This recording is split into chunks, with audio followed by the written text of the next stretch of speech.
Amigos de NN Veracruz, nos encontramos con Adrián Gutiérrez Vela, conferencista, locutor, marketing, pero lo más importante, trae un libro que ha causado polémica, cómo ser un mexicano exitoso. Y yo te pregunto, Adrián, mexicano exitoso, hoy tenemos un ejemplo más, la selección ganando 3-2, nos empatan. ¿Qué le pasa a los mexicanos? ¿Por qué no podemos ser tan triunfadores? ¿Por qué siempre nada más triunfamos individualistamente y no en equipo? Fíjate que ya me pusiste nombre de jugador porque soy Ávila, no Vela, pero pues yo me quedo con el Vela. Me parezco a Carlos Vela cuando juego fútbol. Pero fíjate que yo no vi el juego porque venía volando para acá, para Veracruz, pero yo subí un video ayer que causó mucha polémica. De hecho, alcanzó más o menos unas 15,000 reproducciones casi en la primera hora, donde yo afirmaba que la selección nacional era una potencia mundial, que lo que faltaba era mentalidad. Y no sabes cuántos mensajes recibí de que nos iban a golear.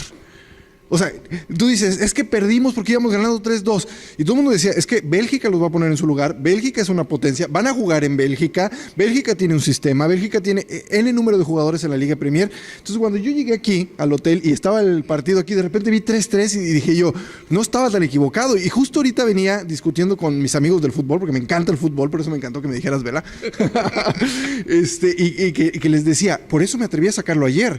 ¿Qué chiste hubiera sido sacarlo hoy después de que todo el mundo creía que nos iban a golear, subir y decir, aquí está, ya ven cómo México sí puede competir? Ayer que creían que nos iban a golear, yo lo subí y empecé a contestar mensajes de somos una potencia. Estadísticamente, tanto en lo económico como en el fútbol a mí me sirve mucho para reflejar lo que es la sociedad. Todo lo que creemos nosotros del fútbol es lo que pensamos de nosotros como país y a veces de nosotros como persona. Entonces, yo creo que México el día de hoy tiene todo para que cualquier mexicano logre todo lo que se proponga. Y que ya solo depende de nosotros.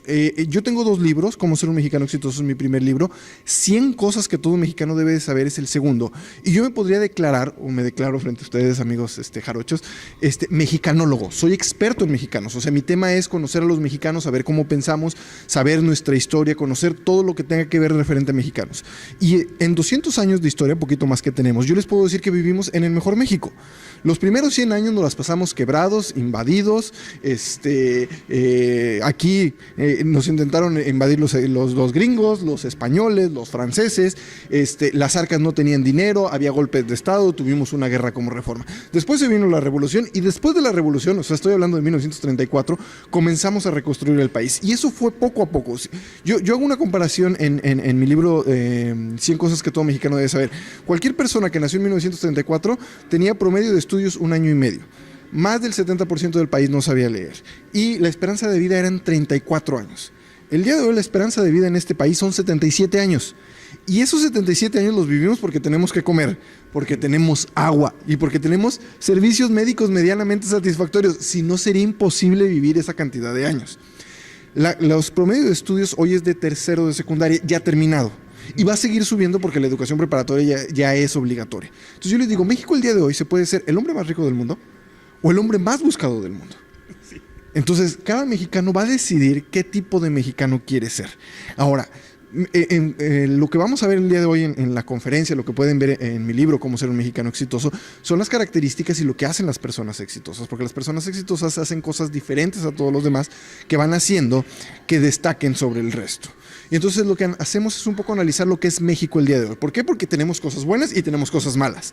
O sea, nunca digo que México sea perfecto, pero de las cosas buenas que tenemos, hay una que cambia todo, que podemos lograr cualquier cosa que nosotros nos propongamos si dejamos de echarle la culpa a todos los factores terceros por todo lo que nos pasa a nosotros. Y ese día, en ese momento, yo cambio mi historia y defino el éxito como simple y sencillamente ser hoy mejor que ayer y mañana mejor que hoy en lo que yo decida hacer. Porque de repente mucha gente piensa que va a venir a oírme y que va a tener la fórmula de cómo hacerse millonario de la noche a la mañana. Y yo hablo de lo que es el éxito. ¿Y qué tal si yo quiero ser un deportista, quiero ser un artista que no tiene nada que ver con lo económico o un proyecto completamente altruista que no tiene nada que ver con lo económico? ¿Cómo voy a ser exitoso en eso? Y eso es lo que yo defino el éxito. Y ya que sabes lo que es el éxito, en ese momento lo pongo a trabajar en lo que yo decida, ya sea económico, ya sea cultural, ya sea deportivo o en lo que sea. ¿Nos ha faltado un poquito de decisión? Nos falta un poco de mentalidad. La decisión muchas veces sí la tenemos y muchos mexicanos, o la historia de muchos mexicanos exitosos, comienza cuando hay un quiebre. Cuando ya no tienes nada que perder, esos mexicanos de repente dicen, bueno, si ya no tengo nada que perder, ya no tengo casa, no tengo carros, no tengo dinero, lo único que me queda es subir. Y en ese momento esas personas trascienden mucho, y no solamente en México, eso es algo que pasa a nivel mundial. Pero la gente normalmente cuando tiene una zona de confort, no se mueve. Y a lo mejor mucha gente me critica, pero lo doy en cifras. El mexicano, cuando menos el 95% de ellos ya resolvió el problema de la comida. Hay un 5% que no, pero el 95% ya resolvió el problema de la comida. Más o menos tenemos vivienda, no va a ser una mansión. Te doy 2 estadísticas que van a cambiar la perspectiva de todos los que me están viendo. Y si no me creen, salgan a la calle con su celular y hagan un video y mándenme los resultados de su video. El 98.2% de los mexicanos tiene televisión. Y 112 millones de mexicanos tienen celular. Son 2 estadísticas que te dicen, cuando me dicen, oye, es que México es pobre, México es un país pobre, es que estamos al borde del caos. Les digo, es que no conocen otro mundo. A lo que me refiero, no mismo en México. Otras partes del mundo donde la pobreza quiere decir, no tengo ni tele, no tengo ni luz y no tengo mucho menos un celular en mi casa. Ahí les va otra estadística, 74% de los mexicanos, o sea, 83 millones de mexicanos tienen un smartphone. Y no las da el gobierno, las da los que miden las telecomunicaciones para dar sus estadísticas. Que ellos podrían decir, no, me falta estructura, subsídianos, danos más, porque esa es la forma en la que va. Entonces, si hay un grupo de mexicanos, un 5%, 6% aproximadamente, que no sabe qué va a comer hoy y que no sabe qué va a comer mañana, pero viven normalmente en lugares muy aislados de difícil tránsito y de difícil acceso. Pero si ustedes salen con la cámara o con su celular y empiezan a entrevistar a 10 personas, pregúntenle si tiene tele y tienen celular, va a ser muy difícil que encuentren a una persona que les diga que no. Entonces yo replanteo una pregunta, ¿qué es ser pobre en México? Sí hay una pobreza, pero ¿qué es ser pobre en México? Cuando tú tienes en tu casa una tele y un celular y mucha gente dice, es que la gente prefiere no comer a tener tele. Es que no saben lo que no es no comer. Alguien que no tiene que comer vende la tele y vende muchas cosas para que no solamente coma él, sino toda su familia. Entonces, no lo estoy diciendo para que digamos, entonces, ¿qué hacemos? No, lo estoy diciendo para que se den cuenta de que tenemos cuando menos nuestras necesidades básicas ya moderadamente satisfechas, o medianamente satisfechas, o mínimamente satisfechas. ¿Qué vamos a hacer? Ese es el siguiente paso. Y el siguiente paso es todo lo que vamos a ver el día de hoy, que tiene que ver con educación, tiene que ver con lectura, tiene que ver con responsabilidad, con visión y con muchas otras cosas que por estar en una situación muy cómoda no lo hacemos y no avanzamos. Me llama la atención, estás diciendo educación y creo que ahí es el punto interesante.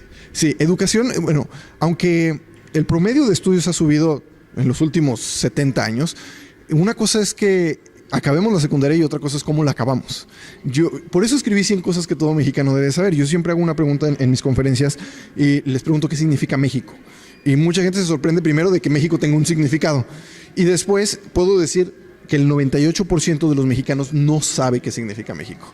No sabe el significado de lo que es nuestro país, no sabe de dónde viene. Entonces yo les digo, bueno, es el ombligo de la luna. Y yo me di cuenta de que una de las características de las personas exitosas era que tenían mucha cultura general, independientemente si existe en una universidad. O sea, puede ser gente que estudió la primaria, la secundaria, pero que son autodidactas, que agarran libros, que van a cursos, que aprenden de otras personas. La gente que viene el día de hoy a un curso va a aprender algo que no sabía antes. Y ese es invertir en sí mismo. Entonces, por eso escribo 100 cosas que todo mexicano debe saber, porque los mexicanos no sabíamos si éramos un país de izquierda o de derecha, no sabían cuál es el primer partido político. A mí de repente si me preguntan, oye, ¿estás en Veracruz? 22 de abril de 1519, fundada por Hernán Cortés, Villa Rica de la Veracruz. Entonces a donde yo voy, yo tengo que saber que hay, mañana mi tour va a ser a San Juan de Ulúa, porque mucha gente va y yo entre ellos, yo conozco Alcatraz, y de repente cuando yo conocí Alcatraz y me dicen, ¿tiene 100 años? Dije yo, San Juan de Ulúa tiene muchísimos más. Dije, no, tengo que ir a Veracruz, tengo que conocer San Juan de Ulúa. De hecho, voy a hacer un video para subirlo a mis redes sociales, y de repente decirle, es que tenemos, o sea, el marketing de allá, en una cárcel de 100 años, lo deberíamos de tener acá con una cárcel de casi 500 años. Sino, más o menos la empezó, según yo lo que averigüé, en cuanto puso Cortés un pie aquí, empezó a construir San Juan de Ulúa para protegerse de piratas. Entonces estamos hablando que en 1519, en el 19, cumple 500 años San Juan de Ulúa. Entonces, todo eso lo tenemos que saber vender, lo tenemos que saber decir que tenemos las mejores playas. Pero cuando me dicen, es que en México no hay oportunidades, ahí les va otra cosa. Llegan cientos de extranjeros, y aquí es un puerto de entrada, que llegan con una maleta, nada más, y con muchas ganas de trabajar. Libaneses, españoles, italianos, aquí hay una ciudad italiana, franceses para el lado de Jalisco, y de repente después de 2 o 3 décadas son los dueños de todo. Entonces, ¿qué pasó? No que en México no había oportunidades.